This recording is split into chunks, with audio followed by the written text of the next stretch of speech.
बहुत से लोग नीति और धर्म में बड़े कंफ्यूज रहते हैं। सोचते हैं जो नैतिक व्यक्ति है वो धार्मिक व्यक्ति तो होगा ही, पर ऐसा है नहीं। नैतिकता एक सब्स्टिट्यूट है, एक परिपूरक है। अगर आप भीतर से धार्मिक नहीं है तो आपको बाहर से नैतिक आचरण अपनाना पड़ता है। नैतिकता एक समाज का ढंग है, एक सामाजिक प्रक्रिया है, एक सामाजिक आवरण ढाकते हैं आप ताकि सुविधा हो सके रोजमर्रा के जीवन में। पर धार्मिक होना एक बिल्कुल भीतर की घटना है, आंतरिक घटना है। ये दोनों एक सी बातें नहीं है। पर बहुत बार हम ऐसा पाते हैं कि जो व्यक्ति नैतिक हो, आपके अनुसार, समाज के अनुसार बोलने चालने का जिसका रंग ढंग हो, उठने बैठने का, कपड़े पहनने का,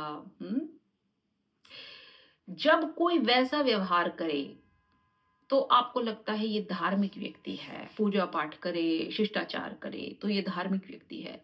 जबकि ऐसा हो सकता है कि उसके अंदर धार्मिकता की कोई किरण ना हो। वो सिर्फ ऐसी रूपरेखा इसलिए बनाए हुए है क्योंकि ये समाज की अनिवार्यता है।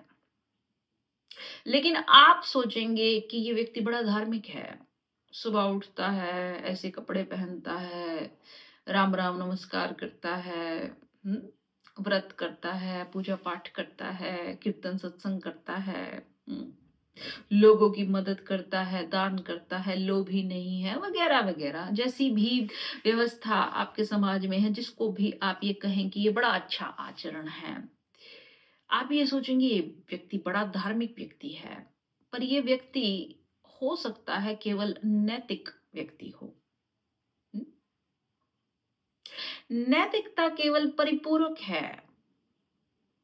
जब आप धार्मिक होते हैं तब आपको नैतिक होने की आवश्यकता नहीं है, आप ऑटोमेटिकली नैतिक हो जाएंगे। उसके लिए आपको कोई आडंबर करने की जरूरत नहीं है, कोई आवरण अपने ऊपर ढकने की जरूरत नहीं है।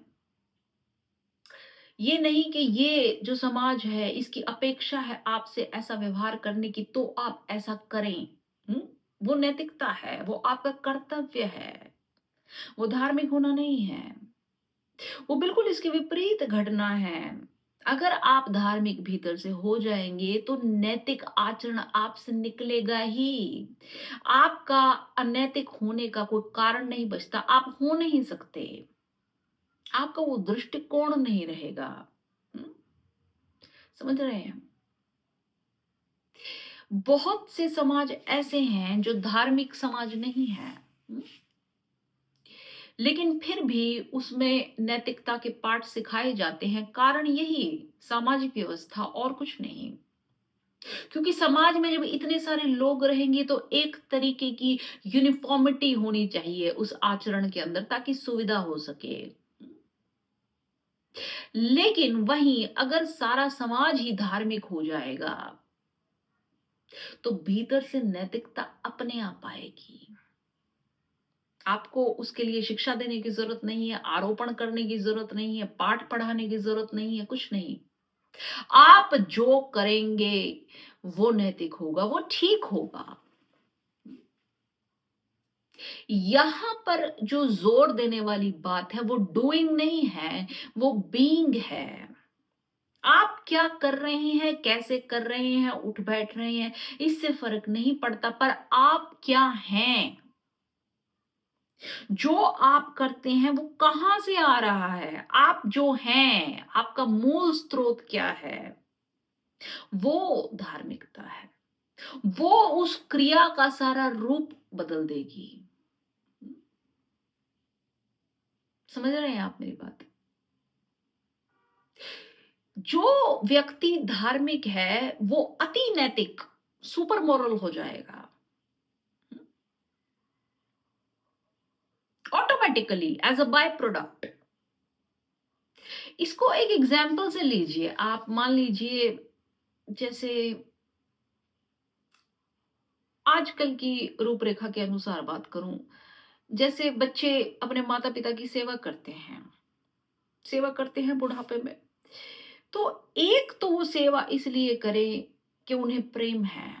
हम्म, सेवा उनका आनंद है, वो उनके भीतर से आ रही है, ठीक है। वो सेवा केवल सेवा के रूप में करें, क्योंकि सेवा से उनके भीतर आनंद घटित होता है। हम्म, वो प्रेम का एक एक्सप्रेशन है बस, ठीक है। और एक उन बच्चों को ये समझाना पड़े कि अपने माता पिता की सेवा करो, ये तुम्हारा कर्तव्य है, इन्होंने तुम्हें पाल पोस के बड़ा किया है। वो एक कर्तव्य की भांति आता है, वो बाहरी आवरण है, वो आपको सिखाया जा रहा है, वो नैतिकता है, वो आपको समझाया जा रहा है कि भाई ऐसा करो, ऐसी अपेक्षा है तुमसे कि तुम ऐसा करो। उस समय जब कर्तव्य आ जाए तो ये प्रेम समाप्त हो जाता है। हम्म? प्रेम के अंदर ड्यूटी का भाव नहीं है, कर्तव्य का भाव नहीं है, रिस्पॉन्सिबिलिटी का भाव नहीं है, आनंद का भाव है। हम्म? कर्तव्य आप किसी और को भी दे सकते हैं कि भाई मुझसे सेवा नहीं होती, मैं कोई मेड रख देती हूँ, कोई नर्स रख देती हूँ, कुछ भी। हम्म? या आप करें भी तो आपके भीतर ये भाव आए कि इन्होंने मेरी सेवा की थी जब मैं बच्चा था, अब ये बूढ़े हो गए हैं, इन्हें मेरी जरूरत है तो मैं इनकी करूं। आदान प्रदान वाला भाव आ जाए। ये कर्तव्य है, ये नैतिकता है, ये धार्मिकता नहीं है। प्रेम धार्मिकता की निकटतम घटना है। प्रेम कभी सब्स्टिट्यूट नहीं ढूंढता, वो आप ही करेंगे, वो आपके भीतर से निकलता है, आपकी अंतरात्मा का स्वर है वो। हुँ?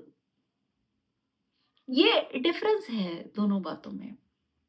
बल्कि प्रेम को अगर आप ड्यूटी का नाम देंगे तो आप उसकी इंसल्ट करेंगे कि नहीं करेंगे।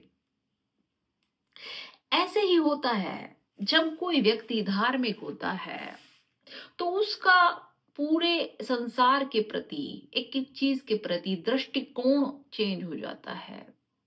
सब कुछ उसके खुद में समाहित हो जाती है। हुँ? वो हर वस्तु के अंदर खुद को ही देखता है।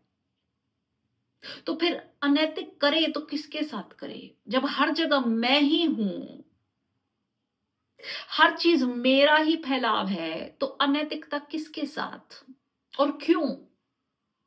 हम्म? फिर ये सब दिखावे का कोई अर्थ नहीं रह जाता। हम्म? फिर कोई कर्तव्य बोध जैसी बात नहीं हो जाती, क्योंकि सब कुछ मैं अपने लिए ही कर रहा हूं, हर जगह ही तो मैं हूं, कण कण में मैं हूं। हम्म? और ना कोई अपेक्षा रह जाती कि अगर मैंने कुछ किया तो कोई मेरे लिए कुछ करे, नहीं। ये देने का भाव, ये करने का भाव आपके भीतर से आता है। यहां पर चेष्टा है आपकी अंतरात्मा को बदलने की, आपके आचरण को बदलने की नहीं कि आप आचरण से शुद्ध होते चले जाएं। हम्म? आप कितनी भी गंगा नहा लीजिए, पर अगर आप भीतर से मैले हैं तो उसे कोई गंगा, कोई पानी साफ नहीं कर सकता। आप भीतर से परिशुद्ध हो जाइए, आप बाहर से अपने आप परिशुद्ध होते चले जाएंगे। आप उन सब चीजों को स्वयं ही छोड़ते चले जाएंगे। हम्म? एक व्यक्ति जब भीतर से सुंदर होना शुरू करता है, वो बाहर भी प्रकट होने लग जाता है। जितना उजाला आपके भीतर होगा, उतना आपके बाहर भी दिखने लग जाएगा। हम्म? आपको कोई आडंबर करने की जरूरत नहीं है।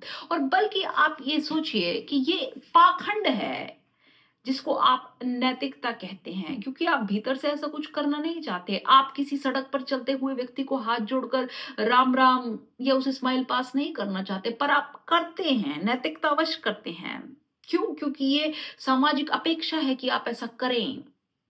इसको शिष्टाचार कहा जाता है। आप ऐसा नहीं करेंगे तो लोग कहेंगे बड़ा बदतमीज है। पर ये पाखंड है, ये आपकी आंतरिक क्रिया नहीं है।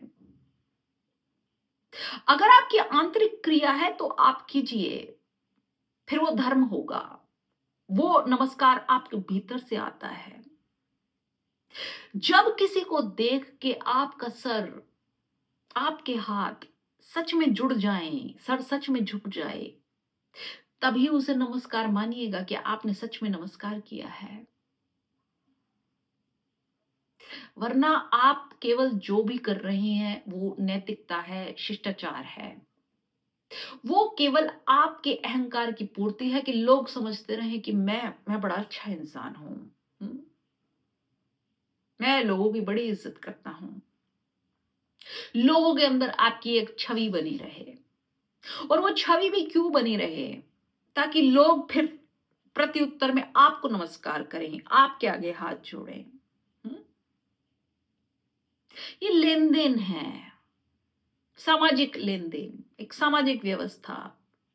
मैं ये नहीं कह रही हूं कि ऐसा नहीं होना चाहिए, क्योंकि जहां धार्मिकता नहीं है वहां अगर नैतिकता भी नहीं होगी तो जीना मुश्किल हो जाएगा। एक यूनिफॉर्मिटी होनी चाहिए, वो व्यवस्था के लिए ठीक है, पर ये कोई आंतरिक बात नहीं है, इससे कोई क्रांति घटित नहीं होती। तो आप ये बिल्कुल ना सोचें कि यदि कोई व्यक्ति नैतिक है तो वो धार्मिक भी होगा। नहीं, वो बस सज्जन हो सकता है, एक अच्छा सामाजिक व्यक्ति हो सकता है, पर उसके भीतर क्या है ये आप नहीं जानते।